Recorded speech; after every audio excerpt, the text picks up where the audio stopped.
आप सभी का स्वागत है इंडियन योगी के यूट्यूब चैनल पर। और मैं आपका दोस्त डॉक्टर सुधांशु वर्मा, शारदा विश्वविद्यालय ग्रेटर नोएडा के परिसर से आप सभी को ये सूचित करना चाहता हूँ कि नाड़ी शोधन प्राणायाम एक ऐसा प्राणायाम है जो हमें हमारी क्षमता को बढ़ाता है, हमारी नाड़ियों को शुद्ध करता है। नाड़ियों के शोधन से हमारी प्राण वायु, या यूं कहें हमारी जीवनी शक्ति, जो कॉस्मोस से हमारी बॉडी एब्जॉर्ब करती है, वो जीवनी शक्ति हमारे शरीर के प्रत्येक अंग अवयव तक पर्याप्त मात्रा में पहुंचती है। इससे न सिर्फ हमारा पूरा शरीर बल्कि हमारी बुद्धि, हमारा मन, हमारा हृदय सभी बहुत संतुलित और स्वस्थ होते हुए चले जाते हैं।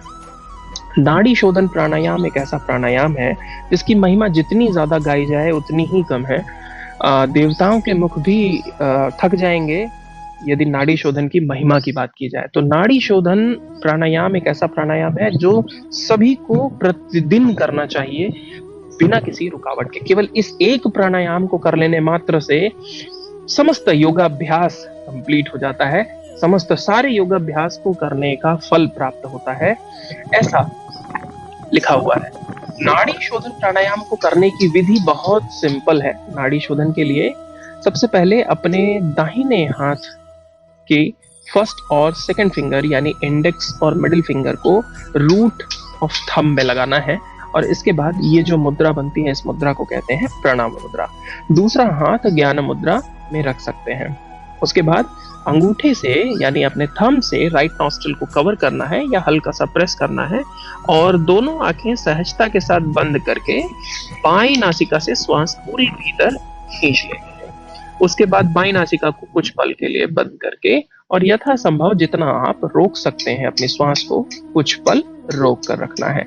ये हो गया अंतः कुंभक की स्थिति, जिस समय आपने श्वास भीतर रोका है। उसके बाद बाईं नासिका और दाहिनी नासिका दोनों नासिकाएं बंद है।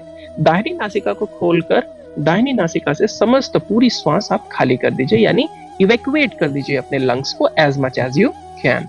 और उसके बाद फिर कुछ पल यहाँ पर बिना श्वासों के हम रहेंगे, जितनी हमारी शक्ति, जितनी हमारी सामर्थ्य हो।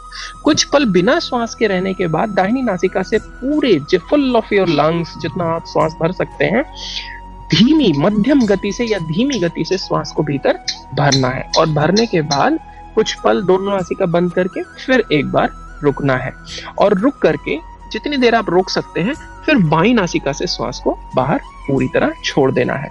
तो बाएं से लिया, कुछ पल रोका, दाहिने से निकाला, कुछ पल रोका, फिर दाहिने से लिया भीतर अंतः कुंभक, कुछ पल रुके और बाईं नासिका से पूरा निकाल दिया बहिर्कुंभक की स्थिति में कुछ पल रुकेंगे। तो बाएं से लेने के बाद रोकना, दाहिने से निकालने के बाद रोकना, फिर दाहिने से लेने के बाद रोकना और बाएं से निकालने के बाद भी रोकना। इस पूरे एक चक्र को नाड़ी शोधन प्राणायाम का एक चक्र कहा जाता है। और इस कुंभक के दौरान यानी अंतः कुंभक और बहिर्कुंभक की स्थिति के दौरान हमारी नाड़ियां शुद्ध होने की प्रक्रिया होती है। तो जितना आप संभव हो सके कुंभक का प्रयास करें। नाड़ी शोधन वो कुंभक है जो नाड़ियों की शुद्धि करता है, यानी शरीर में 72,000 नाड़ियों की शोधन हो जाता है। और जब ये नाड़ियां बेसिकली प्राणिक पाथवे होती हैं। प्राणिक पाथवे मतलब जिस रास्ते से प्राण ऊर्जा हमारे शरीर के प्रत्येक अंग अवयव तक, या यूं कहें प्रत्येक कोशिकाओं, हर सेल्स तक जिस प्रकार पहुंचती है, उस प्रकार उस रास्ते को हम प्राणिक पाथवे कहते हैं। उस मार्ग को हम प्राणिक पाथवे कहते हैं, ऊर्जा का स्रोत। तो जब प्राणिक पाथवे पूरी तरह शुद्ध हो जाता है तो प्राण ऊर्जा हर एक कोशिका तक पर्याप्त मात्रा में पहुंचती है, और प्राण ऊर्जा जब हर एक कोशिका तक पर्याप्त मात्रा में पहुंचती है तब यह शरीर ऊर्जावान भी रहता है और तब यह शरीर रोग मुक्त भी रहता है। तो ये सिर्फ ना हमारे लंग्स की कैपेसिटी, इवन हमारे हर एक सेल्स की कैपेसिटी को बढ़ाने में सक्षम है, और कैपेसिटी का तो सारा खेल है।